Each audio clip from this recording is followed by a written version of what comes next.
Rocky, your pay for the fight is very substantial. What are you going to do with the money? Well, the first thing I gotta do is I gotta pay the rent, And then, well, I made this list on the way over. I was just thinking of things to do. I'd like to get a couple of hats and a motorcycle and a couple of quarts of perfume for Adrian. She likes to smell good. And some Muppet toys, Ernie and Big Bird and Frog. What's his name? Kermit or something like that? And Rocky 2 coming up next.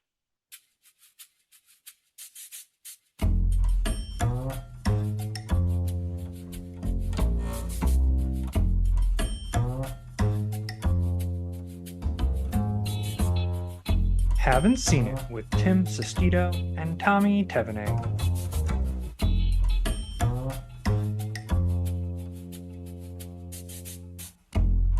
Hello, everybody. Welcome on in. Thank you all so much for listening today. This is a podcast where one of us is watching a movie for the very first time, and today that is Tommy. Yeah. We introduced him to the Rocky saga last year, and then just decided, I'm not even going to try to pick it up. I watched Creed, to be fair, after we covered Rocky last year. But I thought that we might want to save Rocky 2 for the pod at some point. And, eventually now here we are. I mean, unfortunately, it's for bad reasons because Carl Weathers unfortunately passed away over the weekend. Yes, we changed the schedule up, after hearing about Carl Weathers passing. Tommy's like, have you seen Predator? Yeah, and I was like, of course. It was a worthy shot. You got to take the shot. It's a shot in the dark, absolutely. And then I went back to Tommy and I said, if we cover just the scenes that Carl Weathers is in Arrested Development, which is arguably the funniest joke of the entire show, that is just full of funny you got jokes. Stoop. Could we just cover that? And you were like. I think it's a little, sometimes we do romantic comedies or whatever that don't have a ton of, we call them, don't have a ton of meat on the bones. There where we're kind of stretching a little bit to cover the full movie. And he's like, I just think that would be a 5-minute episode. And I think Carl Weathers deserves more than that. And I was like, you're right, Tommy, you're 100% right. So we decided on Rocky 2. I think it's interesting because I think more fittingly would have probably been Rocky 4. But you haven't seen any of the other Rockies, so we'll get to Rocky 4. We're gonna cover all the Rockies now. We're gonna build them up. I mean, like I'm already locked in. I mean, I loved Creed when I watched Creed last year too. I saw Rocky Balboa before we covered Rocky also. So yeah, but I mean that's like that and Rocky 5 are like the two that are just like, they happened. Yeah, exactly. Like it's like the whole Disney era of Star Wars. It's like, it happened. Yeah, in terms of Carl Weathers, I mean, like, I considered Action Jackson. I did pitch that, and we're like, that movie's probably gonna be shit. We haven't covered a movie that we both just hated, like beyond belief. In a while. It's been a minute. I feel the Matrix sequel probably was the last. No, The Perks of Being a Wallflower. I feel like. Oh yeah, we both hated that one. Did not. I'm sure if we scrolled through like all of our episodes, we'd probably find a. We'd probably find a couple that were just like, oh yeah, that was both of us were like, why did we cover this? Why did we cover this movie? But yeah, so before we get into Rocky 2, and Tommy, I didn't tell you what I was prepping for the pre-roll. How did you like a little Muppet reference there? Yeah, great right there. Sylvester Stallone was on the Muppets on the Muppet show that back year in 1979, the year this film came out. Because I was like looking at it because I knew he was on the Muppet Show, but I didn't know what year it was. Yeah, it was a great episode. When that first came on Disney Plus, I decided to watch like all the celebrities I still knew who they were on the Muppet Show, and I was like, Sylvester Stallone, fuck yeah, I'll put that on. And it was a great episode. Yeah, that is the weird thing about going back to like the Muppet Show, and then you're pulling up like you're like, I know Steve Martin, Mark Hamill, Brooke Shields. Is that old? My God. Okay. Sylvester Stallone. Oh, these are all just like a bunch of like British stage actors from the 70s. Got it. Okay, cool. Yeah, definitely know them. Definitely that's studied in theater. But before we get into Rocky 2, any movie you saw recently, Tommy, that you'd like to discuss? All right, so I rewatched Jurassic Park 2, The Lost World. I rewatched Jurassic Park about a couple weeks ago. Great movie. We've talked about it before on an episode. But this is the first time I rewatched The Lost World in probably about 25 years. And I was thinking back, this is a movie that was probably a top 10 VHS for me as a kid. And rewatching this for the first time in 25 years explains why I'm such a big fucking horror movie fan. Because The Lost World, it pretty much just takes Jurassic Park and just goes a little bit darker with it to some scenes where, like, there's a whole scene of like velociraptors hunting down a group of mercenaries in the fucking woods, and they all get just murked by the velociraptors over and over again. It feels like a crazy dark horror movie. I mean, the ending of like San Francisco, of them just like the T-Rex just going rampaging, eating up people and stuff like that. No wonder I'm a horror freak today. And overall, it was a fun rewatch. I'm glad I rewatched it because I think Jurassic Park obviously is an untouchable fucking classic. And it's hard to follow that movie. And maybe they shouldn't have followed that movie, but I thought that The Lost World. They definitely Yeah. shouldn't have, because like Jurassic Park 2 is the best of the other ones that have come out. Yeah. And even then, it's a okay. It's not it's even a fun B movie. It's not even. Yeah, it's Spielberg was just like, oh, you're gonna give me like $25 million to direct the sequel to this, and I could do whatever I want. All right, cool. I'm gonna just throw some schlock out there. Yeah, it was pure schlock. It's almost fun like schlock. I always say it's almost the premise of Jurassic Park. Like once you take the toothpaste out of the tube, you can't put it back in, and it's like that's the same thing. Like once you're God yourself and you create these dinosaurs, like you can't just take them out of the ecosystem that you put them into, and vice versa. Well, I mean, as Jeff Goldblum says in the first Jurassic Park, you were so concerned that if you could, you didn't ask if you should. Yeah, that's like, and they just announced another Jurassic World, and I'm like, was Dominion not bad enough? Yeah, I didn't even bother with that. I know, I didn't either, and I can't even tell you one person who I've ever met that was like, pretty good. Yeah, it was so funny. Really good movie. I really enjoyed it. There's a Twitter account that like you saw like a reel of them like hyping up Jurassic Park Dominion and being like so excited for it. Can't wait. It's gonna be the best movie ever. Fuck yeah. And then he watched it and immediately was like, that was one of the worst movies I've ever seen. What the fuck did I just watch? So I mean, it's a franchise in general that's just gone downhill. I mean, I thought Jurassic World was okay. I recently picked up Jurassic Park 5 movies on 4K, and they're like, oh, sorry, the 4K set. This is a used copy. It's like the 4K set doesn't have Fallen Kingdom. Is that okay? I was like, oh, the worst one. I think Dominion took the cake. I'll give Fallen Kingdom. That's the second Jurassic World, right? Yeah.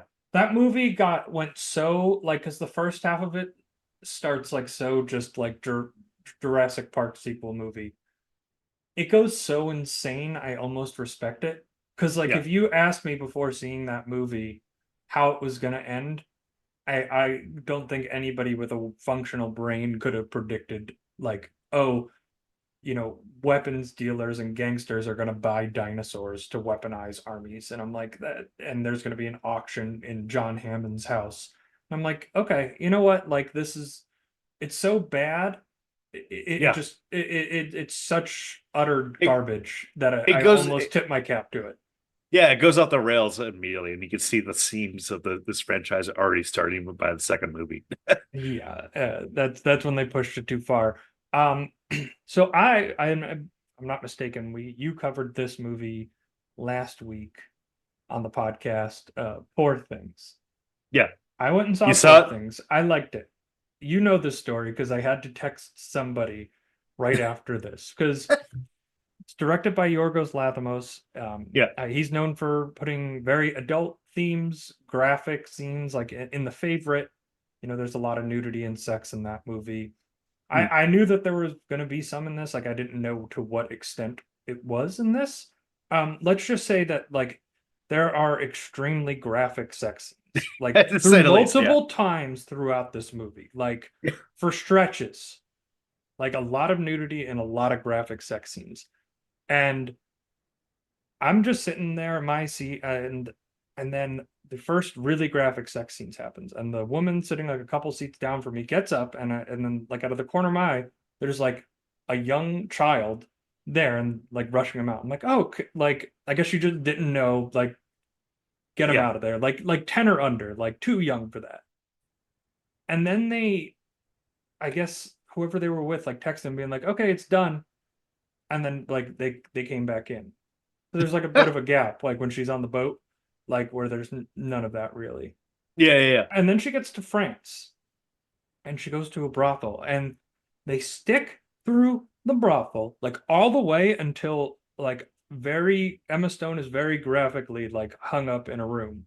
And then like all of them like rush out of I'm like once that one scene happens, like just go, like call Just it a day. realize you made a mistake Just immediately as a call it a parent. loss. Call it a loss. As a parent, you just need to take the L. Like you lost Yeah. 25 bucks. It happens. It happens to everybody. You Yeah. could have gambled. You could have done anything. Be like, hey, I didn't know there was graphic nudity. Is there like a 9 o'clock showing of Paw Patrol that I could take my child to? Like something, like it like baffled my mind that they went back in, and I was like, okay, At a certain point, it's like it's the parents' fault. I mean, it's crazy to me. I mean, there's been a recent streak of me going to like in 2023, going to horror movies and people bringing their young kids to the movie. I mean, I saw Evil Dead Rise back in like 20 last year. And in the middle of the movie, during a graphic scene of like a character getting like their eyeballs stabbed out or something, I hear a young child scream out, "I want to go home." It was just so sad. I mean, like, for me, I'm all for the movie, but I'm a 29-year-old man. A 5-year-old kid would be traumatized by that movie. It's like, parents, realize what you're taking your fucking kids to. yeah, I also feel, but Tommy, if you were a parent, I feel like you would take your 5-year-old to This like is why I don't have look kids.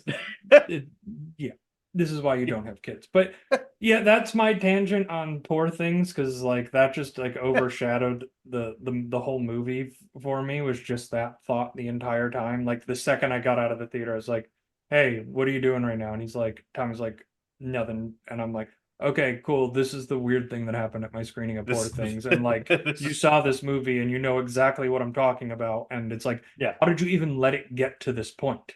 Like, how did you stay in the theater after Mark Ruffalo and Emma Stone head out together? Like, how did you do that? Good movie Well, though.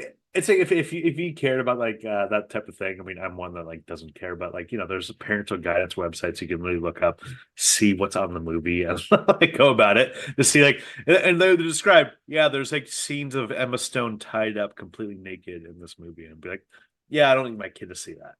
Yeah, and like I get, and part of the message was about like female empowerment and like all of that. So it probably read an article about how this was an empowering movie for women.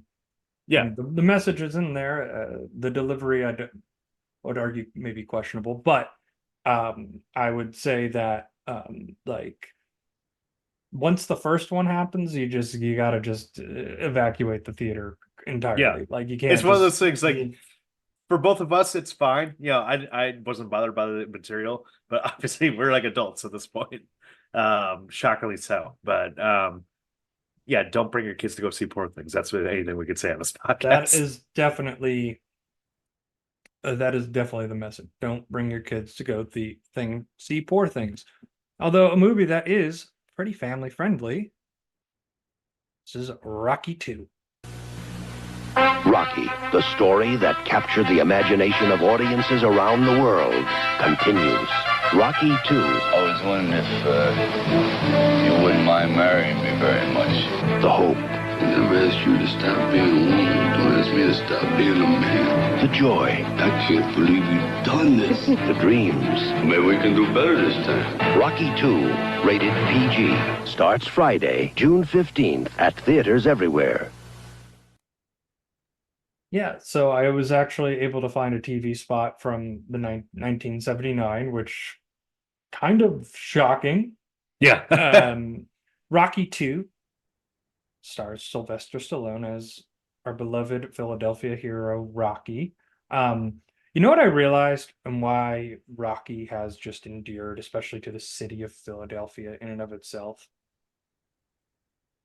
Because Rocky, after his big success in getting advertising deals, and we see all of that, he decides to stay in Philadelphia when anybody else who gets the chance leaves Philadelphia. Gets And the fuck out. that's why Rocky is such a chance. Like, oh, you did good and you stayed here. We really appreciate that about you. So this movie's like this is such a 1970s sequel, and 1979, obviously, and like I've seen Mm. Rocky 3 and Rocky 4 when a lot of the cheese really starts to seep into the Yeah. franchise, and this is very like in a true 70s like fashion, like grounded sequel of probably what would happen to Rocky throughout throughout the year from the end of the first movie. Yeah, that was actually kind of like a little shocking to me. I mean, I've seen bits and pieces of 3 and 4, not all the way through though, and those are just pure 80s cheese at that point. I mean, Mr. T and Dolph Lundgren are villains. But this one, I mean, I was kind of shocked. I mean, I knew that it was going to be him rematching Carl Weathers. I knew that he won at the end of it, but I didn't expect like, the majority of the movie to be him just essentially getting back to square one. I mean, that's sometimes the frustrating thing of sequels. Like when you have like a sequel to RoboCop and he's wearing the helmet the whole time, it's like you're losing the part of the story right there.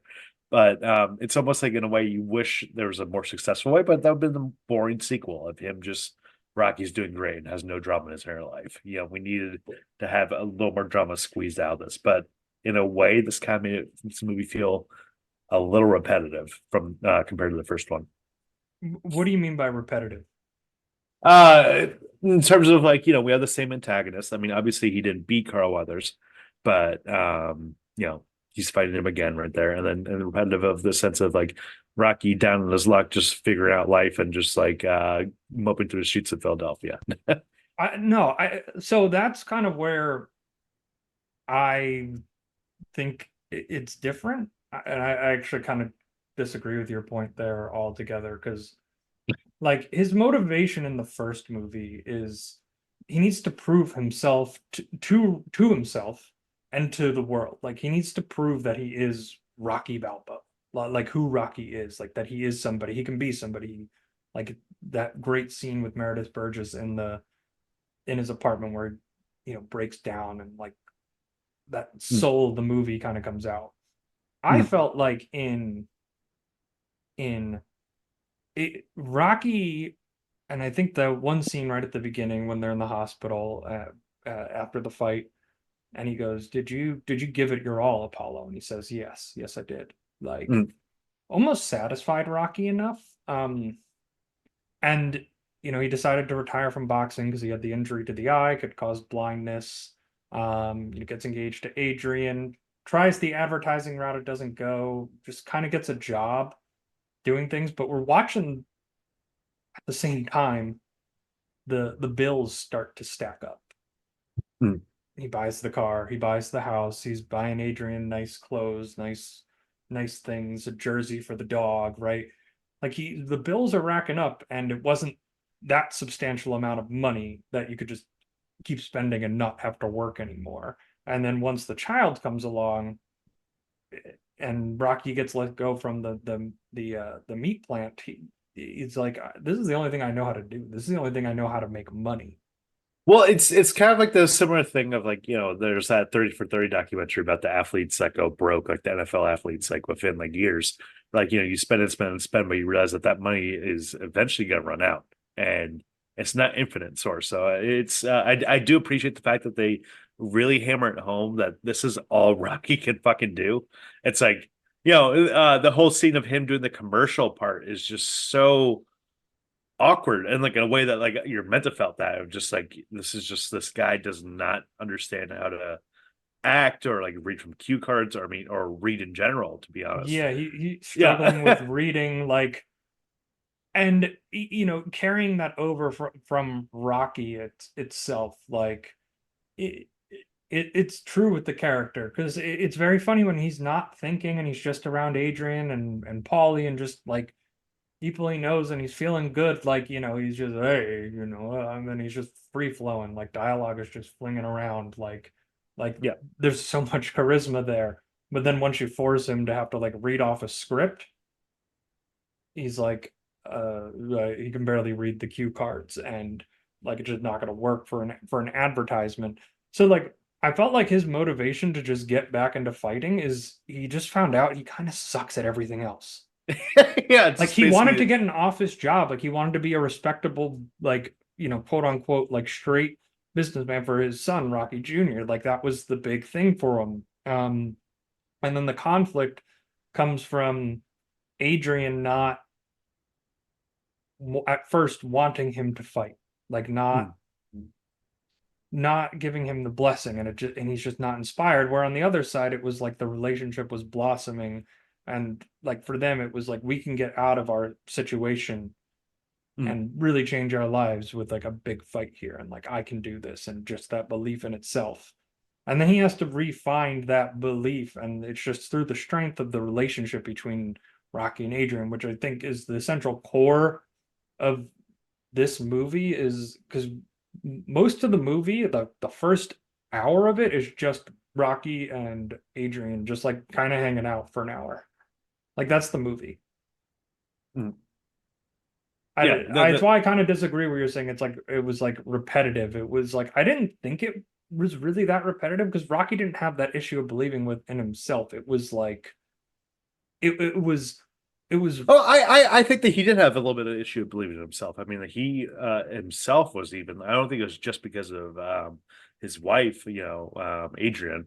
I think that he had some self doubt that he could do it again. Like he was worried about like doing anything. He pretty much like the only reason that he returned to fight was essentially just the last resort, where it's just like I guess I can do this. But even then, he wasn't even sure. He had to pretty much get coaxed out of retirement by Carl Weathers, telling him on television, be like, "Hey, you're a bitch. Come on, fight me again. You can do this." Yeah, a little But bit, but I didn't feel like it was repetitive in the way that you're saying it was, and it ultimately felt like a pretty realistic interpretation of probably what would have happened to Rocky. And then you just need something interesting to happen for like a movie to take place, and that interesting thing is Carl Weathers being like, "No, I'm getting a lot of hate mail saying that like Rocky won. No, I need to prove that I won that fight. Like I got the decision, but I didn't win the fight." Like there's that great scene with Carl Weathers and his people, and like having that discussion um about it. And it's so funny the difference of the approach where Apollo is such a showman and such like he knows he's a brand, he knows it's a business. Like he understands like selling the fight, and Rocky's just sort of like, number one, I gotta pay the bills, keep the lights on. Like that's he's and not a it's performance actor. I mean, like Creed is 100% putting on an act, just like selling. I was almost expecting after that scene to have like Carl Weathers talk backstage to him, like, "Hey man, like you're gonna do good, but this is mostly a show or something like that." no, with fighters it doesn't go like that. It's kind of like Yeah. implied at a higher level that it's all show, but um you need the hatred of the other person to as like a motivation. You're gonna punch this guy's face in. You need to hate that person. Yeah. Like you need to convince yourself mentally. Yeah, you got to get in that zone right there. I mean, I think that one thing I did notice throughout this movie was at first I was a little shocked that the fight only started. I timed it, paused it right when the first punch was thrown.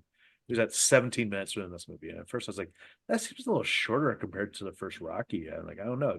And then I realized I went back right when I finished this movie to Rocky 1. I fast forwarded to just the fight scene, and that was at 12 minutes. So we were joking earlier. Yeah, they had the budget for 5 more fight scenes, and yet it felt dynamic. And you don't really, even in both movies, to be honest, and especially this one, you don't feel that the length is short, even though that's not a great amount of time.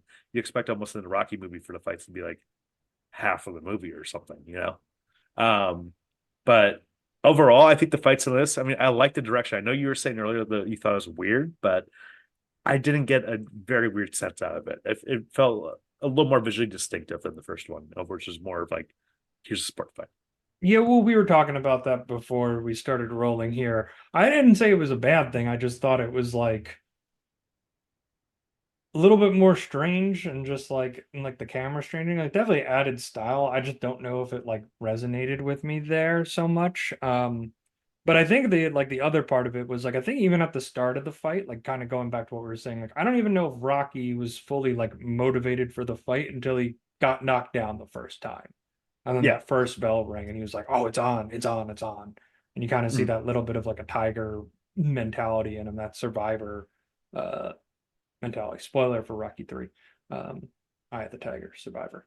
Uh Yeah, I know that's Rocky threw it there, but yeah, I mean, I just love the fact that you know, I think Sylvester Stallone taking over the directing reins of this movie gave it a little more of a distinctive flair. I mean, I think the first Rocky is obviously a classic. I think it's a better movie, but I think in terms of just fight combat, we're getting more cinematic angles right here a little bit more, whereas this one, the first one, from what I remember, felt more realistic, which is its own style in its own self. But I think that this gave it a distinctive flair where this could have easily just been a retread of a fight scene, you know? Yeah, I could definitely like see that, and it you know, in and of itself, it's a little bit of like a retrend. Like it is a sequel. For me, it just doesn't bother me because it just felt so logical, like of like what ended up happening down that path. Well, it's crazy how they get the formula down for Rocky just immediately. You know, I mean, there's now a distinctive formula. The sequel setup. I mean, pretty much we need the training montage to let it fly now, or Eye of the Tiger later on, and you need just the distinctive fight right there. But the montage, I was fucking just pumped up the second that kicked in. Once the Rocky music thing kicked in, and him running with all the kids throughout Philadelphia. Apparently, like the local Philadelphians did like a track that is from South Philly into like the steps up there. It's like about 30 miles or something like that, a little bit over a marathon, which is insane, but still, you just don't, you just buy it. You're just like, fuck yeah, let's go. Everyone's cheering on Rock. well, Rock's a celebrity this time. It's I very, like that they had two back-to-back trainings montage sequences, like of him like doing all the boxing workouts, and you're like, oh, okay, cool. And then you get the dun dun dun dun dun dun dun with a little more funk in it, you know, a little late 70s disco twist mixed in there, and then it's just like him like running around and like all the neighborhood kids just being like, yeah, Rocky, like, and then their well, dads are running up the steps. And it does, the moment does not hit as much as the triumphant moment it does in Rocky, which is like the most iconic scene yeah. in the original movie in the whole franchise. If we're gonna Well, be honest, again, as a sequel, it just shows it in a way of a character development. It's like, hey, remember the scene from the first movie? That here's how it's a little bit different. Instead of Rocky, from what I remember in the first one, he was, you know, by himself throughout the whole entire train montage. In this one, everyone's welcome him. Everyone's like, let's go, Rock, come on, let's go. And just shows how much he's changed and how much popularity he's grown just since one fight.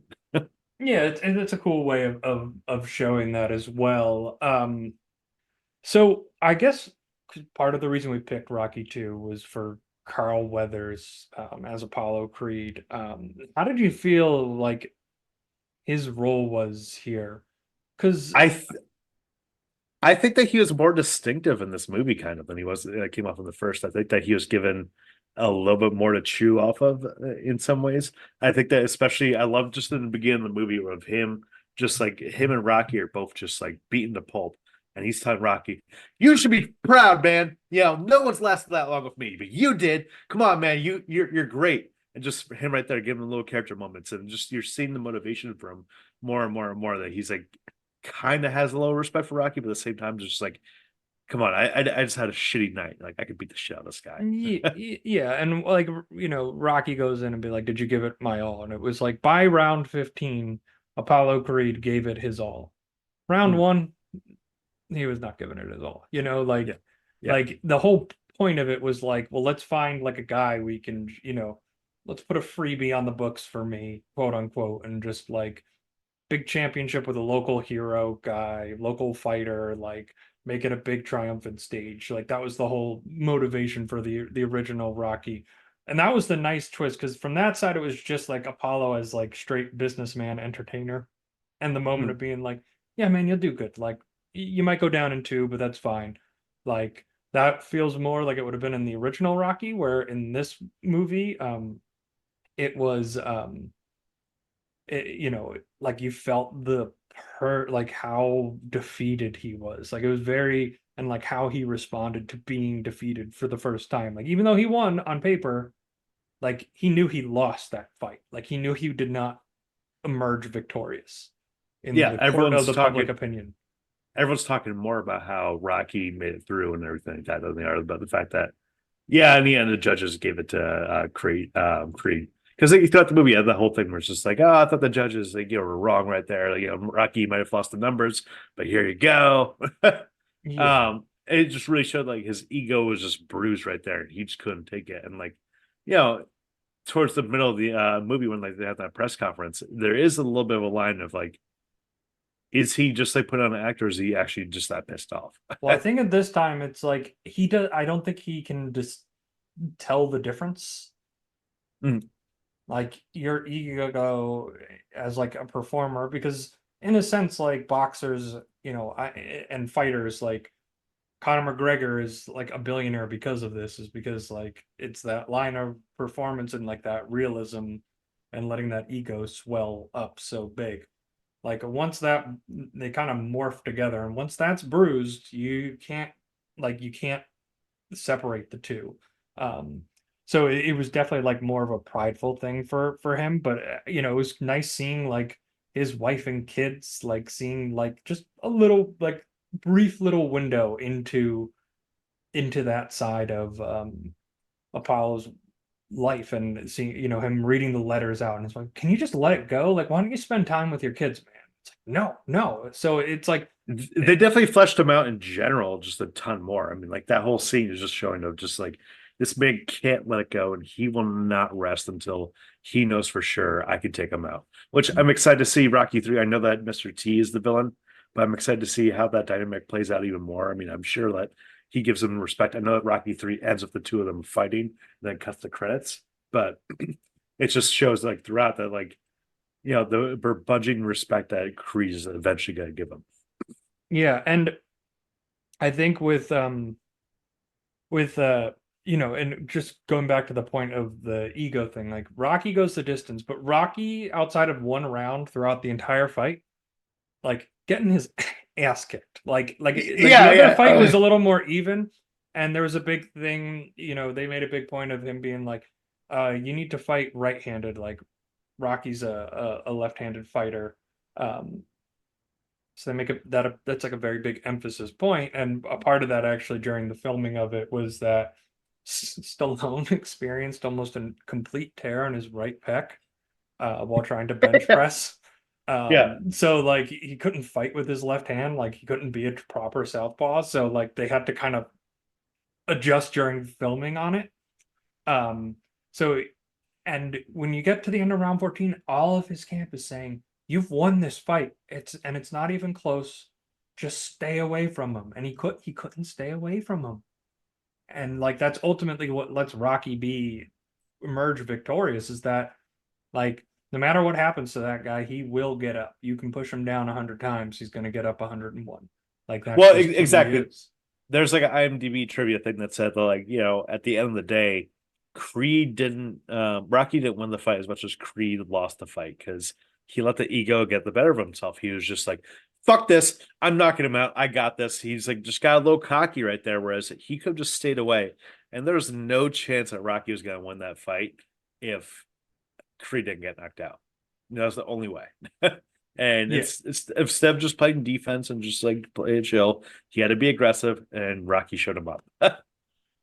Rocky did show him up. I am a star. I'm a star, I'm a star, I'm a star. I am a big, bright, shining star. All right. So, Tommy, who is the star of Rocky 2? Honorable mention to Carl Weathers, obviously, lost a legend. It's Sylvester Stallone. There's Yeah, it's his movie. Nobody plays a dumb guy better than Sylvester Stallone. Like he just plays a dumb guy so well. It's remarkable. It's a true feat, because I think Sylvester Stallone's actually a very intelligent man. Like the way he's able to just encapsulate like pure golden retriever dumb guy energy is just truly remarkable, and I tip my cap to this. I would say like the one thing, like I felt like in this one, like Paulie, Burt Young's character, like he basically not in the movie. Like they just had to kind of like force him into little scenes here or there because like they had nothing for Paulie to do. in Yeah, this movie. he's pretty much just like in the corner of like a fight. I mean, the only memorable part of him during the press conference of him just like talking shit and stuff like that. But I mean, Holly might as well not exist in this. I'm sure 3 and 4 probably give him a little more to chew off of. But and then I wanted to touch on Talia Shire because I felt like she was much. Adrian was a little more fleshed out and a little more comfortable, and like part of her character, and like they even discusses that she's very shy, she's just very reserved person, and part of what she loves about Rocky is he's so comfortable just kind of talking to her and making her feel loved in that way. Like the relationship kind of balances each other out in that way. I just felt like she was great in this, and then when she gives birth early and wakes up and they have that very emotional moment where she gives him his blessing, like I felt like was a very nice, powerful scene. But I really liked Talia Shire's performance in this as well. Mhm. Yeah, And I Bert, think that and she was good in this movie, but I think that I mean it is weird. I mean, there's a production reason why for this, but it's weird that she's not in the final fight in person, that she's watching on TV. Apparently it's because Talia Shire had to film some other movie at the time, but just like way it just feels very disconnected for everything. It's just yeah, like well, they wrote it in fairly naturally. Like she was in a coma after giving birth, so it was like, don't go into like a high stress situation in public. Like be at home. Um, and Burgess Meredith also. Like I'm just kind of using this segment now because we all know who the star of Rocky movies are. It's Sylvester Stallone. yeah. To touch on all the performances we just kind of brushed over. I love Burgess Meredith. I love that chapel scene. Mm. Um, in the hospital where he understands that Rocky's motivations have changed and it's become about the family and how important and imperative like that is to him, and just like that monologue he gives in the chapel is very powerful. Probably the I best monologue in the movie in my opinion. Oh, easily. I mean, like him just even like watching the the TV press conference of Carl Weathers calling him out. He's like, Rocky. I love that they brought back Joe Spinelli in this movie, even though he had pretty much nothing to do other than be like, "Come on, Rocky, you can be alone. You can be rough it up again. Come on, you can do something." He's like, "No, man, I'm not doing that." That's all they had from him. I mean, it's not shocking he's not in Rocky 3. So at that point, Also, just I love that there was just a little montage of him working in the meat factory. Like I just loved it. There was just like a little montage of him working like a day-to-day life. yeah, The Rocky movies are starting to really love those montage sequences. yeah. You can see where it gets better and better at that Well, point. you haven't seen the other two, so you don't really. I've seen parts. Okay. Yeah. Are you ready, comedy partner? Waka waka. Tommy, I just don't want people questioning the integrity of this podcast. If they're like, well, they say they haven't seen him, but then Tommy's like, oh yeah, the montages get crazier and crazier, and it's like, well, how would you know that you haven't seen the other two? Uh, Tommy, would Rocky 2 work as a Muppet adaptation? I think the first movie, this is their 98th movie. Yeah. We've covered. Mm.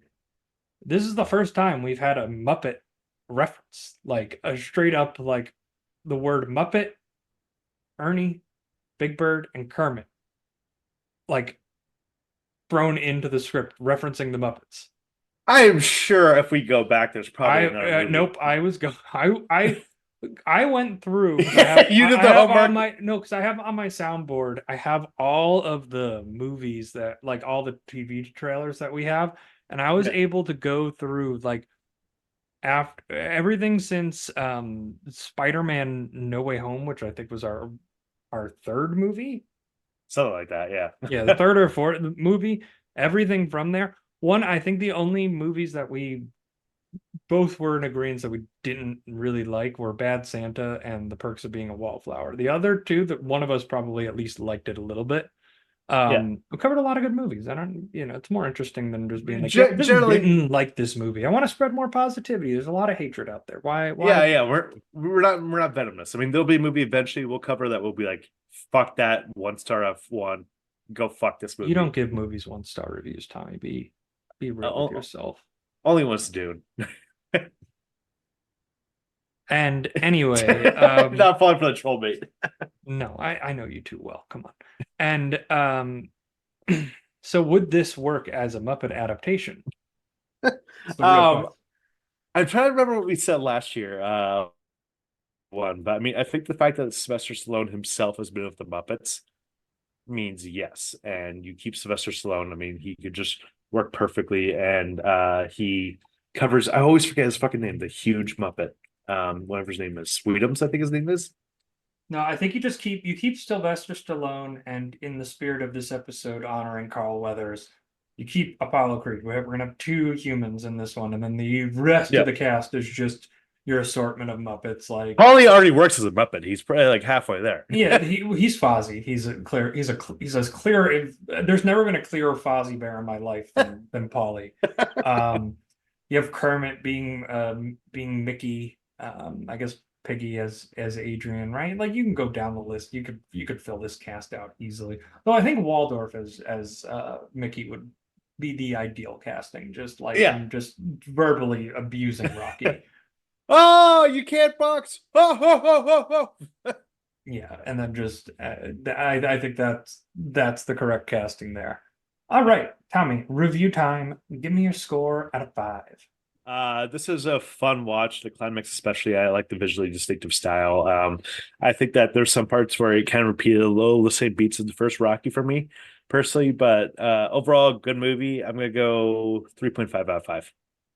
Yeah, I'm actually right in the same boat with you. 3.5 out of 5. Like I like that it does something different Hmm. while also being a sequel and kind of just delivering the same thing at the end.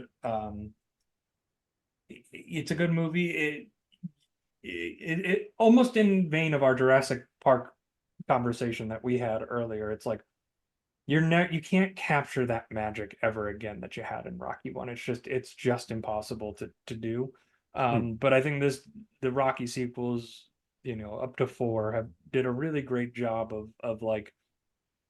of keeping that alive. And I haven't seen 2 in years, and I really enjoyed this watch. So for me, 3.5 out of 5. Definitely give it a watch. Yeah. All right, Tommy. So any final thoughts before we wrap up this episode? Well, once again, R.I.P. Carl Weathers. Great career. Really bummer loss. Got to rewatch Predator soon. But thank you guys so much for listening. You can follow us on social media at Seen It Pod. That's on Twitter, Instagram, TikTok, and very occasionally Threads. And you can also leave us a 5-star review, Apple, Spotify, wherever you get your podcast. It really helps out the show, helps us grow out. We have a great month coming up.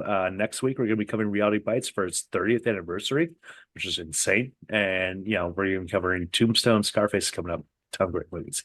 Tombstone episode 100. Yeah. So get ready for that. Get your boys ready. It's going to be a ditty. Thank you all so much for listening. We'll see you next week.